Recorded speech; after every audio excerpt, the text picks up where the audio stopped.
मोहब्बत की इसी मिट्टी को हिंदुस्तान कहते हैं। जो दुनिया में सुनाई दे उसे कहते हैं खामोशी, जो आंखों में दिखाई दे उसे तूफान कहते हैं। जो ये दीवार का सुराख है चाइना, अमेरिका, पाकिस्तान साजिशों का हिस्सा है, मगर हम इसे अपने घर का रोशनदान कहते हैं। मेरे आदरणीय प्रधानाचार्य, शिक्षक और सहपाठियों, आप सभी को मेरा वंदन। आप जानते हैं कि हमारे देश की स्वतंत्रता तब तक अधूरी रहती जब तक यहाँ का संविधान न रचा जाए। अतः राष्ट्र निर्माताओं की अधीनता में 26 जनवरी 1950 को भारत का अद्वितीय संविधान लागू किया गया। संविधान तो लागू हो गया था, पर यह बात आपके जहन में अग्नि शेष थी कि भारत की गौरव गाथा बार बार दोहरानी है। प्यारा भारत देश हमारा, हम सब हिंदुस्तानी हैं। मैं देश प्रेम और राष्ट्र निर्माण के उपलक्ष्य पर अपने कुछ विचार आपसे साझा करना चाहती हूँ। आज़ादी। आज़ादी का असली मतलब वही समझ सकता है जिसने कभी गुलामी की हो। हम सौभाग्यशाली हैं कि हमने स्वतंत्र भारत में जन्म लिया। यूं तो आज़ादी की लौ 1857 में ही जल चुकी थी, जो वर्षाल बनकर हमारे देश को 1947 में आज़ाद कराई।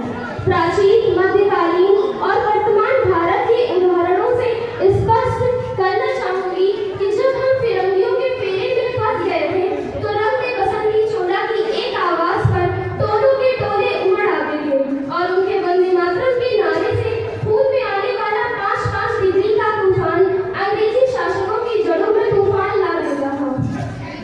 लोग मर जाते थे, मिट जाते थे, फांसी चढ़ जाते थे, तो वो भी अपनी देशभक्ति साबित कर रहे होते थे, क्योंकि ये उस दौर के देशभक्ति की कसौटी थी।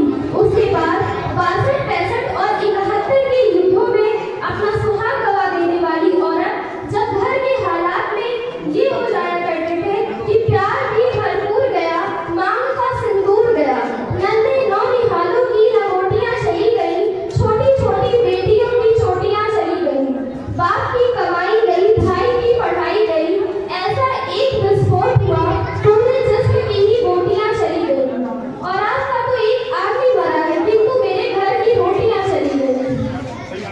ऐसे हालात पैदा हो जाने के बावजूद भी एक माँ अपने बेटे को सड़क पर दुश्मन की धज्जियां उड़ाने के लिए भेज देती है और उसे पत्र लिखकर यह भेजा करती थी कि अम्मा ने खत लिखा है बड़े चाव से, पुत्र मेरे ना घबरा जाना, 1 इंच भी पीछे ना हटना, चाहे इंच कट जाना। इस तरह पूरा परिवार अपनी देशभक्ति साबित कर रहा होता था।